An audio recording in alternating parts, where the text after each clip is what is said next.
People say that dreams can be more than just your imagination. My mom's dreams used to come true. She never claimed to be a clairvoyant or anything like that.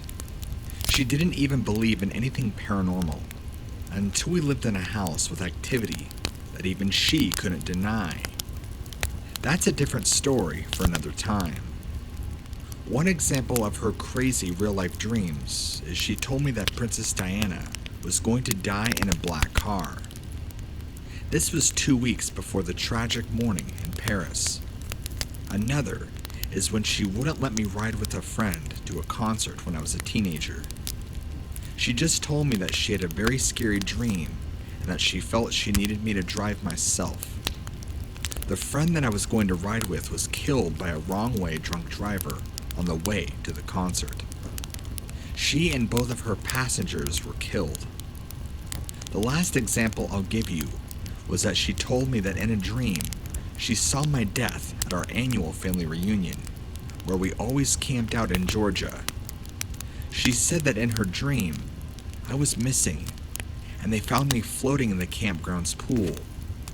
I was wearing a green t-shirt and shorts set.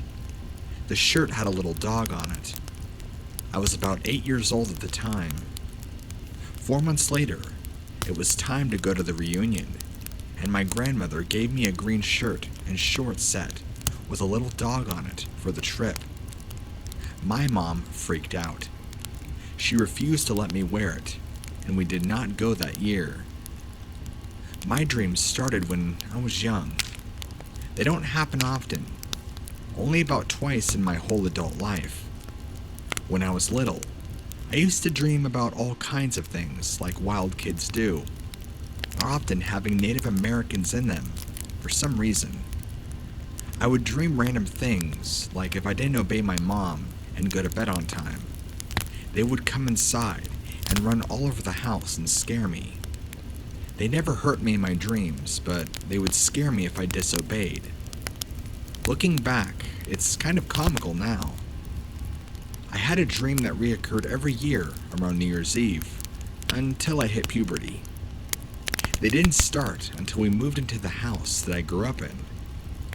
I would be in the backyard of my grandparents' house, and a coyote would corner me. He would growl and bare his teeth, his eyes glowing, and I was so scared. Then his neighbor would burst in the backyard with a shotgun and save me. He always had a black bear by his side.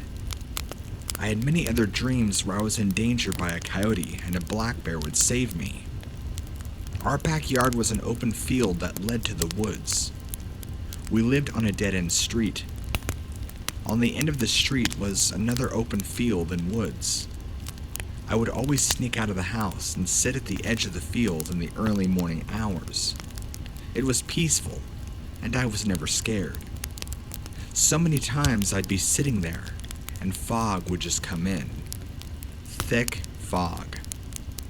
As it rolled out, it looked like people walking away. One night, I had this dream that I was sitting there, and the other people walking away weren't just foggy shadows. They had actual color and texture. They were actual people. They were all dressed like Native Americans, and some were on horses. All of a sudden, there were screams, people running, and gunshots. The fog cleared, and a little native boy was crying as he sat next to the body of a man. I walked up to him and was shocked at the beauty of the man who was slain.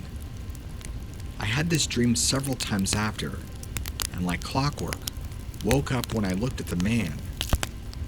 I thought it was strange, but never realized just how personal it was.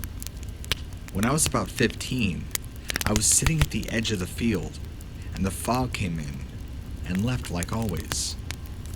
As it did, I saw a man with no shirt and long black hair standing in the middle of the grass. It alarmed me that a man would be out alone at this time of the morning. It had to be around 2:30 a.m. Under normal circumstances, I wouldn't have felt safe. I stood up to leave, but I felt complete peace as I looked at him and realized that he was the slain man for my dreams. I nodded slightly before turning and walking away into the fog. I never saw him again, but he was as real as they come. I never had that dream again either. My mom was adopted, and my father died when I was just a baby. I never knew his side of the family, so I had no idea what my identity was. When I got older, I did some research and tracked down my dad's family. It turns out that he was from a Cherokee family who still lives in Oklahoma to this day.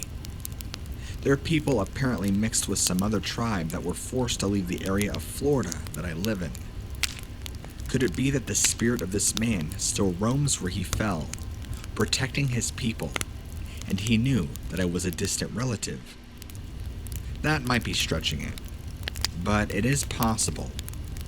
I had no idea of my native heritage at the time, and I instantly felt a connection to this man. Now, I live on the other side of town, and that field is all built up with houses.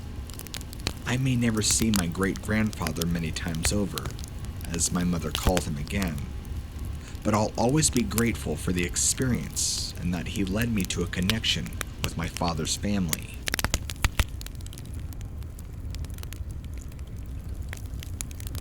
I was 14 at the time this happened.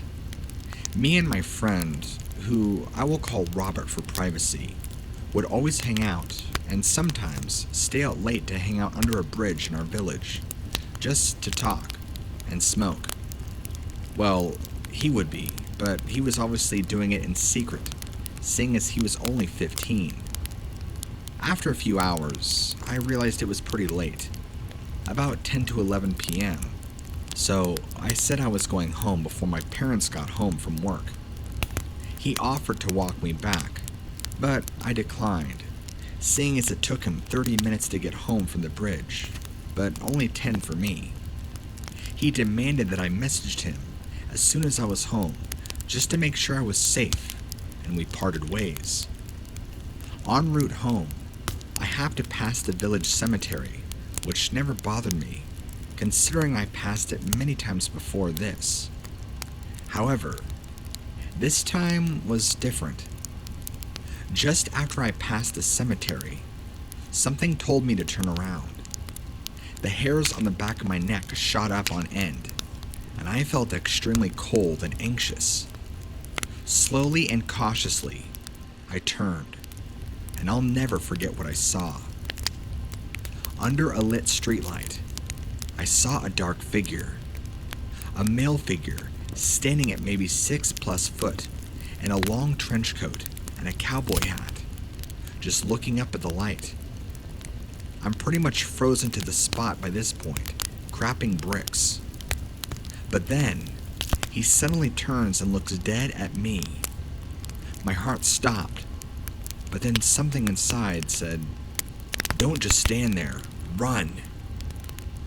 All I felt was cold, warning feeling going right through me. A ghost? Demon? A lunatic? I had no idea. I snapped out of it when the realization hit me. He didn't just look at me. He was beginning to walk towards me. I got out of there.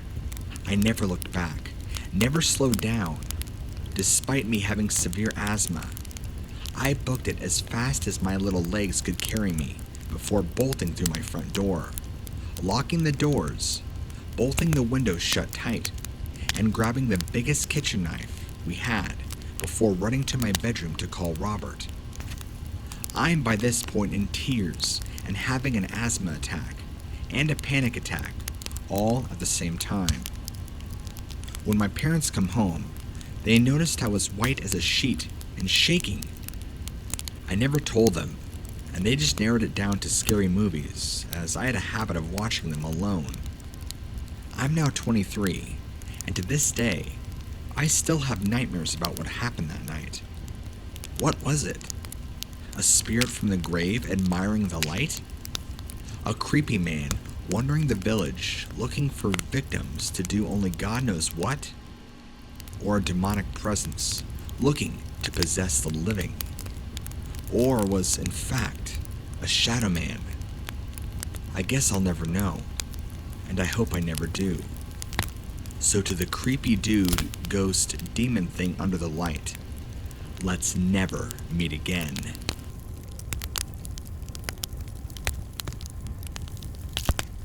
I work at a factory. When I first started, I was in the coolest area. After a while of working there and trying to keep a friendly face in front of everybody, I became comfortable saying hi and being kooky. This old man drove a forklift. I would pass in front of him a lot, going to and from the bathroom. He seemed like a sweet old man. I started to notice that he would park the forklift and stare in my general direction. At first, I assumed it must be because the area I worked in was so cool to observe. Then, my coworkers fed my paranoid suspicions when I asked them about him. They agreed that they always saw him staring at me. One day, when I was putting equipment back in its location, he walks up to me. A rail separated us. For the first time, I saw him up close. It's like a mask of distance was removed. His friendly demeanor hid something chaotic. I couldn't prove his crazy thoughts, but I could feel it. I ended the chit-chat as fast as I could and finished the job and walked away. I avoided him at all costs after that. Later, I was moved to a new area and I stopped seeing him. Another girl was moved into my area after a while. A month or two after she was hired, she started seeing him again. Only this time, he was staring at her. I never talked to her, but I decided to ask her about him. She instantly froze and said something like, "You notice him too? He won't stop stalking me." We bonded over our stories, and I learned that not only did she talk to him, she also either went on a date with him, or almost did. That part I can't remember right. She made the mistake of telling him her favorite candy, and he would bring them to her. He followed her from 3 different areas she worked in. He couldn't take the hint that she was uncomfortable talking to him. Every time he tried, I would ask her to check a part for me to pull her away. She told me that another girl in a different area she was in started to say hi to him. That girl told her that he wouldn't stop talking to her, so she told the girl to stay away, because he's a creep. Later that year, my coworker got a random text. Thinking it was from somebody from work or something, she responded with, "Who's this?" A picture appeared of him saying, "It's me." She threw the phone and screamed. Then she responds with, "Don't you ever effing text me again," basically.